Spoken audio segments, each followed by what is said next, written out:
Avec le Ioniq 5, Hyundai lance un pavé dans la mare et c'est un beau pavé puisqu'on a ici un gros SUV malgré son look de berline compact. Un gros SUV qui est maquillé par un empattement de 3 mètres, c'est assez gigantesque, on va le voir, ça a un impact direct sur l'habitabilité à l'intérieur.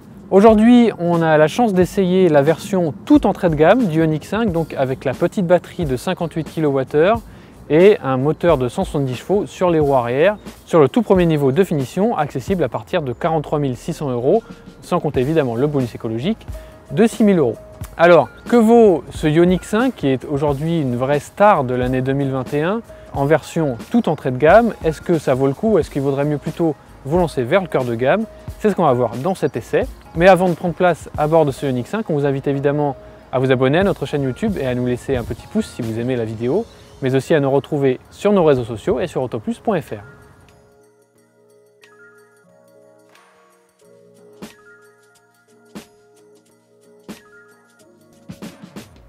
Alors à bord de ce Hyundai Ioniq 5, tout entrée de gamme qu'il est, eh bien on a une vraie impression de premium. Vous allez me dire, heureusement étant donné les tarifs d'entrée de gamme, mais quand même le travail a été fait. Alors certes, il y a encore pas mal de plastique, notamment sur les contreportes, mais c'est des bons plastiques qui sont texturés, qui ne sonnent pas creux et qui sont très bien ajustés.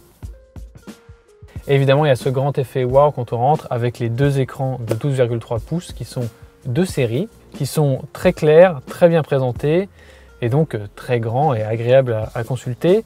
En revanche, vous ne trouverez aucun logo Hyundai à l'intérieur de ce Ioniq 5. Sur le volant, il y a 4 petits points alors qui pourraient éventuellement être la lettre H en morse puisque c'est 4 points, mais pas de logo Hyundai. Donc, en dessous de l'écran central, on a les commandes spécifiques de la climatisation. Donc c'est pratique, elles sont toujours au même endroit. Ça reste des touches tactiles, mais comme elles ne bougent pas, on s'y retrouve assez facilement et assez rapidement. Sur le volant, là aussi, ça ressemble à du tactile, mais ça n'est pas du tactile, c'est des vrais boutons. Donc très pratique, on ne les touche pas par accident en tournant le volant, pas de souci. Et 2 palettes derrière pour jouer sur la régénération, qui peut aller jusqu'au mode One Pedal. Donc en levant la pédale accélérateur, eh bien, la voiture vient jusqu'à l'arrêt, c'est très pratique en ville notamment. D'un point de vue des espaces de rangement, eh bien là on profite de cette grande impression d'espace du Ioniq 5 et il y a beaucoup d'endroits pour mettre vos affaires. Alors, entre les 2 sièges notamment, un grand endroit ouvert pour les sacs à main par exemple, beaucoup de petits rangements par-ci par-là, c'est très bien fait. Et encore une fois, cette grande impression d'espace, notamment grâce à la largeur de la voiture, qui fait donc presque 1,90 m. On passe tout de suite au place arrière. Alors à l'arrière, eh bien c'est là que l'empattement géant de ce Ioniq 5 paye, puisque vous pouvez le voir, énormément d'espace pour les jambes. On peut presque les tendre en entier, aucun risque de toucher au niveau des genoux. Et pareil pour la tête, c'est très haut, il n'y a vraiment pas de souci. D'autant que en plus, cette banquette, elle est coulissante et que les dossiers sont inclinables à l'envie sur un 2 tiers, 1 tiers. Donc c'est pratique si vous voulez gagner un petit peu d'espace de coffre ou si vous voulez être un peu plus confortablement installé à l'arrière. Un petit point sur le coffre donc qui fait 530 litres de capacité, plus un deuxième petit coffre de 57 litres à l'avant qui est plus grand que sur les versions 4 roues motrices, puisque sur ces versions-là, il y a un petit moteur à l'avant.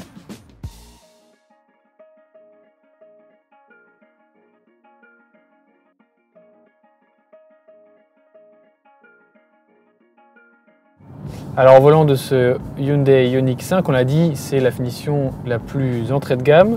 C'est d'ailleurs la seule qui est disponible sous la barre des 45 000 €, barre fatidique puisque à partir de 45 000 € donc, eh bien, le bonus écologique passe de 6 000 € à 2 000 €, donc c'est un cap qui peut revenir très cher à l'achat.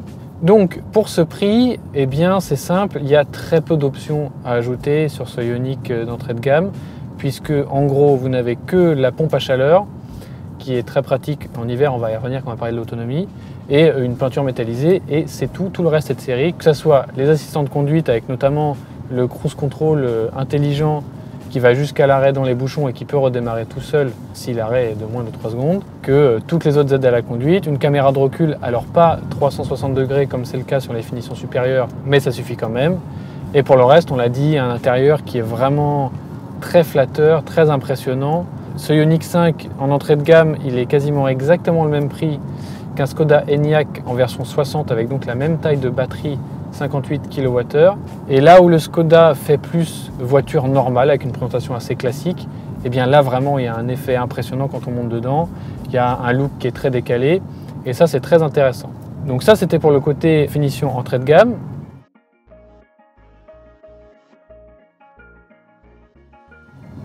Le Ioniq 5 globalement comment c'est, c'est très bien. Donc ici petite batterie, en revanche du coup l'autonomie forcément est réduite. En cycle WLTP elle est homologuée à 370 km. Aujourd'hui il a fait un petit peu froid, on n'a pas la pompe à chaleur et du coup dans ces conditions n'attendez pas plus de 270 km à l'usage.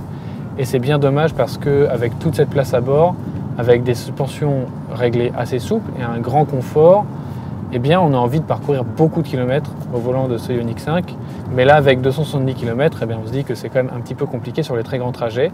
Même si, et ça c'est unique à ce niveau du marché, eh bien, cette Ioniq 5 est équipée d'une architecture 800 volts, c'est-à-dire qu'elle peut recharger extrêmement rapidement sur un chargeur. Alors évidemment, pas sur n'importe quelle borne, mais sur les bornes Unity en particulier.